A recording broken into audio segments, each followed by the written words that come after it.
While the trailer gives you a taste for Mickey 17, it does not prepare you for the level of weirdness that this film is. And I kinda love that. Multiple.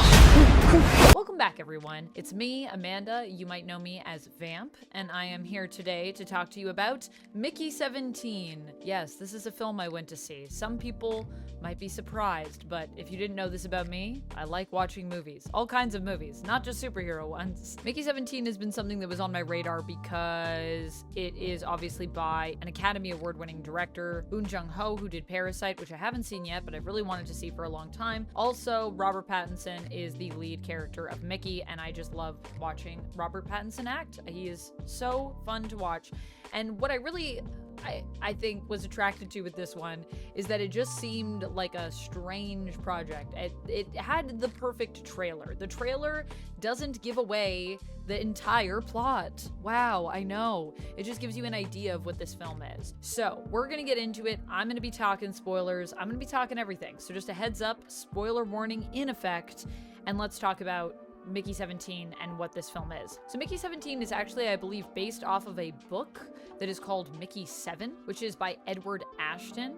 So you can also check out the book if you like the idea of this story. Basically, the premise for it is there's a guy who wants to get off of Earth because he has some money that he owes, and if he does not get off the planet, he will likely be killed as he's not able to pay back his loans. So he and his friend decide to go off-world. This is in a kind of dystopic, shitty future where the world is also crumbling pretty much, and the environment is not doing good, and a lot of people are just choosing to leave as opposed to stick around and try to, fix the planet and make it nice again. So Mickey signs up for this space expedition, and he ultimately signs up to be an expendable, which is a person that will die and then be reprinted using this future technology that we have where you can just reprint people after they die. You get your memories, you get your personality backed up so that that's inputted right back into you when you're reprinted. However, you do also die and you do remember the experience of your death, I believe. So there's also that. Hence why it's called Mickey 17, because the film centers around pretty much the 17th version of Mickey and also the 18th version. There's also a rule that is known as kind of the rule of multiples, where basically a council elected that if you have multiples, in the case of multiples where you accidentally reprint someone and then the previous version is still alive, you must get rid of all of the copies. So what that means is if you ever have multiples, every version of you would die, and that would be the end of your life. We get a scenario where we do get multiples, and then we follow Mickey through this crazy adventure that is also, it just talks about a lot of stuff. This is talking about a lot of themes that are relevant to real world stuff, but it's also a weird story about a colony that lands on a planet that's barren, that finds this alien species and how they deal with that, and that's also all tied up in the whole Mickey plot. And in the end, the issue of multiples ends up being resolved and the cloning technology ends up being destroyed. Basically, how this all gets resolved, which is also something that ends up happening on Earth. They basically say on Earth, they made it so that this type of technology was not allowed to be used ultimately, and they do the same for this colony that's starting out on this new planet as they do eventually land. Let's talk about what this movie, what it did for me. It did a lot of things. So, I mean, it is really weird. I feel like it could even be weirder, though, than it is. It's not the weirdest film I've seen, but it is strange, so just prepare for that. But it also is weird, and it has a lot of heart. It has a lot of moments that just speak to what I would say is the human condition, the human experience. So while it is a very crazy story about, going to outer space and a guy that can die and be reprinted, there's a lot that it has to say about life and death and our soul and what makes us who we are and how we relate to each other and right and wrong and what is evil and what is good. I think the thing that I really like about it is that it is a surreal scenario that they kind of use to talk about real world issues, which makes it feel really smart. It makes you reflect on some things in a way that I think for a lot of people is just going to be interesting and maybe feel a little less intimidating or threatening. I think the challenging thing is when we have films that are based literally on real world events and examine some of these issues. It can feel very intense and very personal and very heavy. And the thing that I like about this film is that the surrealism kind of lightens the mood a little bit. It makes it a little bit more fun. It makes it a little bit more silly. There is a little bit more laughter to be had, but there's also a lot of dark humor in this. So it's not making light of it in a way that feels, it's not appreciating the weight of a scenario, but at the same time, it just makes everything feel a lot more approachable for you to analyze. I just feel like it's a safer way to discuss things that can be a hot button issue. And I do think that this film will still be controversial despite that, because there are a lot of hot button issues that it talks about, but I do appreciate the nuance that it kind of brings to some of the issues. And not just nuance in terms of how it approaches things, but also nuance in terms of just a different perspective that it gives us on a lot of these issues. We get a lot of different perspectives in this film, and that is something that I really appreciated about it. So if you're wondering, what is it that this film covers, Amanda? You're talking a lot about themes and how you like how they were explored, but what are some of these themes? Well, there's a lot, but to give you a few, I feel like the concept of what it means to be alien, what really is an alien, how do we define that, and are aliens bad? Should we vilify them? There is also death and life. Like I said earlier, there's a lot of stuff about talking about what it means to die, what it means to want to live, the fear of death. They go into that a lot in the film. The value of human life, the fact that Mickey isn't expendable and can just be reprinted, kind of means that people don't really treat him how they would a normal person who experiences death or horrifying circumstances. I feel like one of the most horrifying moments for me was when he was sent outside the ship to check some wires and found that the wire had already been replaced and everything looked good. And they said, yeah, we actually kind of sent you out there because we have subjected you to a bunch of radiation and we want to test how this will affect people. So we need you to stay out there and die and let us know when your skin starts to burn, when you start to go blind. At one point, they ask him to take his glove off in the vacuum of space in his astronaut suit. And when he goes to do that, his entire hand goes with it because of that radiation damage. It's horrifying. It's horrifying. And yet it's horrifying, but it feels almost a little bit safe, but it doesn't, because you're experiencing the film a lot of the times from Mickey's perspective. He is our narrator in this film. And so it's both horrific, but at the same time, you know he's going to be reprinted. But also, when that version of him dies, he is dead. Something that we think about more once there's two Mickeys, and then we have to consider kind of the value of that life. Like one of them, they basically are saying like one of us has to die.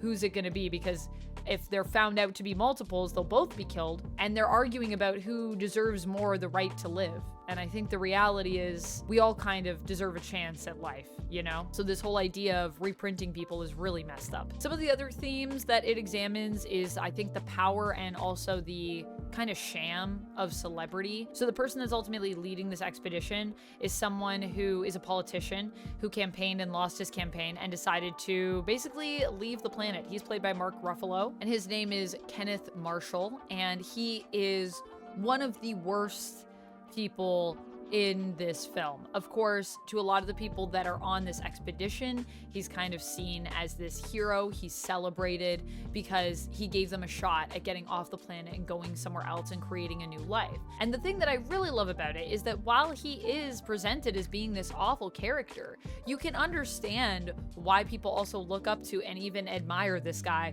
who ultimately seems like a complete buffoon. I mean, I will say it is a very, I feel like this film is also very political, so I feel like people are going to have a lot of opinions on it just based on that. Mark Ruffalo is clearly doing an impersonation of Trump here and does it very well. And obviously, that is a choice. I will say, Mark Ruffalo, watching him in this film was such a freaking delight. He does such a great job in it. The other themes that the film covers are obviously environmentalism. There's this really great shot when we are on Earth and everybody's getting ready to leave on this expedition. Everybody's queued up to try to submit themselves to get approved for the expedition. That's the reason why Mickey becomes an expendable, because he has no skills. So ultimately, he decides if he's willing to become an expendable, then he has a better chance of getting on the ship.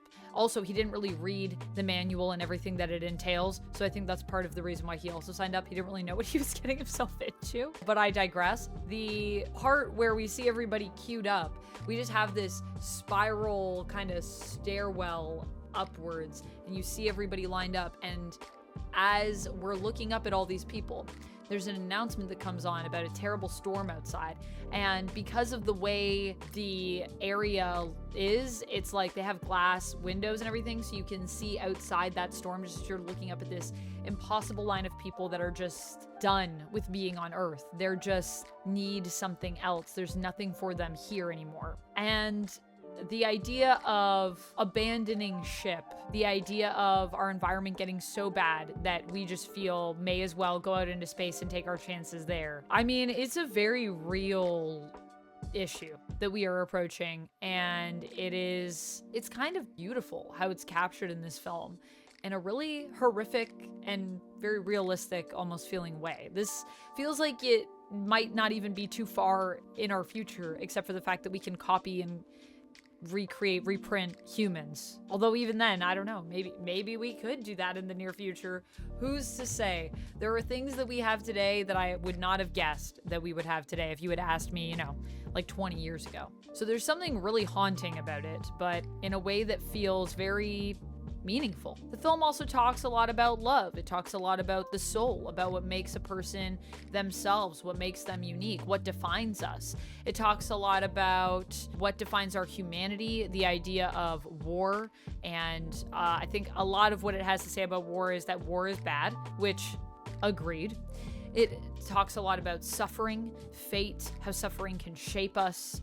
So there's so many things that I think are really going to speak to people in this film, that I think it's going to be a fun ride for a lot of people. And I think a film that I really want to watch again. The more that I think about it, the more that I feel like I need to watch it a few more times to really soak up just everything it's laying out, because there's a lot of depth. And at the beginning of the film, you don't really fully understand. It kind of just drops you into the story and then goes back to explain how we got to this point. So because you're kind of dropped in where Mickey is already an expendable, already experiencing death and danger and all of that stuff, you don't really understand everything yet. You don't really understand the way the printing works or anything like that. And you're going to find that out as you go back through the story. So in the beginning, there's definitely some moments that I want to revisit because I want to see what exactly I missed, because I just didn't have the knowledge at that time to really take everything in as it was presented. I like films that do that though, because they're films that make you reflect and make you think and make you want to rewatch them. And I think that that is powerful. It's something to watch a film once and like it. It's another thing to watch a film and like it so much that you feel like you really want to rewatch it or watch it multiple times again and again and return to it all the time. That is a powerful type of art, something that you want to revisit. And I mean, when it comes to the love and kind of how it explores some of that in the film, Mickey has this relationship with Nasha, which we are introduced to her pretty early on in the film. And the really interesting thing is that there are other people that seem interested in Mickey in the film. There is, for example, Kai, who is also interested in Mickey, but Kai also seems to later on have a girlfriend. But then when she does approach Mickey later, she asks him if he's in an open relationship. And when Nasha realizes that there's two Mickeys, Mickey 17 and Mickey 18, she shows that she is super into this and is like, oh my gosh, there's two of you now. I'm gonna have like basically two partners in one. There's a lot of elements of polyamory and open relationships that are explored in this and just are presented so like straight up without really any gasps or anything like that. I mean, I guess Mickey is struggling a bit with it. Mickey 17, he struggles with some of these concepts. But for the most part, the characters that are presenting it just present it so simply, so directly, that it was something that I found very refreshing, where I feel like open relationships and polyamory don't often get showcased in, films that we see in theaters a lot and presented in a way of being something that isn't necessarily only seen as taboo, that is something that is accepted and is just another way of life. It's just a different lifestyle. So something that I really enjoyed as, someone that is in the poly group is how that was presented. The cinematography in this film is also just hands down some of the best cinematography that I have seen in a while. There are some really, really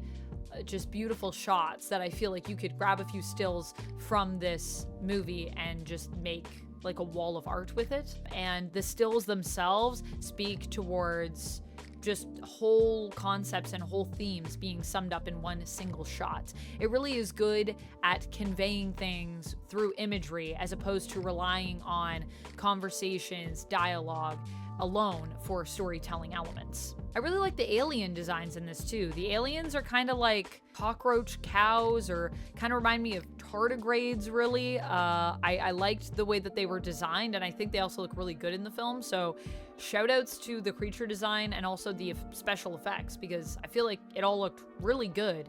And I'm wondering as well if it was, I think it's all CG. I don't know if they ever had any puppets in it, but it looks really good. I don't think there was puppetry, but it's so good that it makes me think that maybe there was, and I need to go back and clearly watch it again for that to pay closer attention. The other thing that's interesting is the relationship between Mickey 17 and Mickey 18. So obviously it's implied in this, I believe, that Mickey 18 is reprinted without the personality of previous Mickeys, but he would still have all the memories. So in a way, he is still very much Mickey, but the personality part wasn't implanted into him, because I think what happens is one of the wires gets pulled, and so he doesn't end up getting the personality. But then that's interesting, because if he has all the memories, he should still in theory be the same person. But the implication to me there was because his personality is kind of frozen at the time that he signed up. None of these experiences have been able to really change his personality in a meaningful way, because he keeps getting the same personality sort of pumped into him every time he is resurrected. So I thought the interesting part of that is that in a way, Mickey 18 represents what Mickey 17 would be like if he really got to allow the suffering that he's been through to shift his personality. And Mickey 18 also kind of seems to represent more of like the id element of Mickey 17, whereas it's like a bit of like a devil and angel scenario, where Mickey 17 is like the angel, Mickey 18 feels kind of like the devil. But I don't even think that Mickey 18 is really bad. He's just more focused on the stuff that he feels he actually deserves in his life. He actually wants to fight for things. He doesn't want people to walk all over him. So he comes across as being, you know, more violent and more dangerous, I suppose. But really, he's kind of like what Mickey 17 could be if he just didn't have what feels like kind of blocks up to prevent him from raging at the world around him. Whereas Mickey 17, he's kind of the opposite side of it. He wants to show compassion to pretty much everyone, even people that have, you know, walked all over him in the past. He doesn't see it as being something that, you know, he deserves all of these things. He more sees it as he's being punished for something that he did as a child, and so everything that's happening to him, he kind of deserves it, and he kind of just needs to accept it. And really, I think both of these sides of Mickey are Mickey. So that is the cool thing, is it's kind of examining what makes us who we are and this idea of identity in a really unique way. Are we the personality that we kind of describe ourselves as being? Is that who we are? How much does lived experience shape and change our personality as time passes?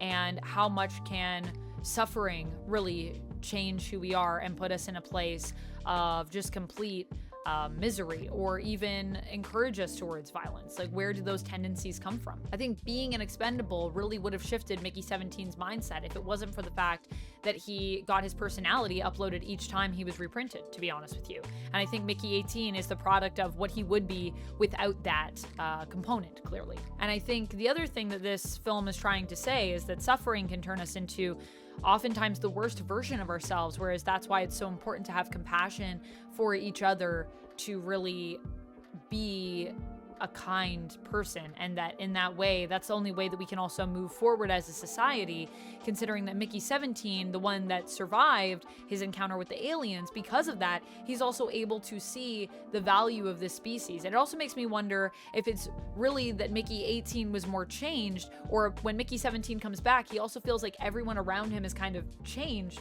Perhaps it's him that has changed from the experience of having his life valued and starting to see the value in all life around him because of this. Overall, I think I would give this film a 5 out of 5. It just does a lot of really interesting things in terms of the way it makes me think about myself and the world and the people around me and certain issues that are going on right now, but it also does it in a way that feels very safe and very freeing. It's a really beautiful film. It's got a lot of great acting. It's got some really strong script writing here. I believe it was also written by Boon Jung-Ho, so that is really great. But of course, it's also based on the book, which now I need to go read, because if it's exploring all of these themes in this really cool way, then I also want to see what the book has to say about some of this stuff and how much was changed. So that's where I'm at with it. Let me know your thoughts on it down in the comments below. I'll talk to you next time. And if you missed it, yeah, I do also review other types of films. I recently did a review of The Monkey, which if you like weird stuff, you should check this out.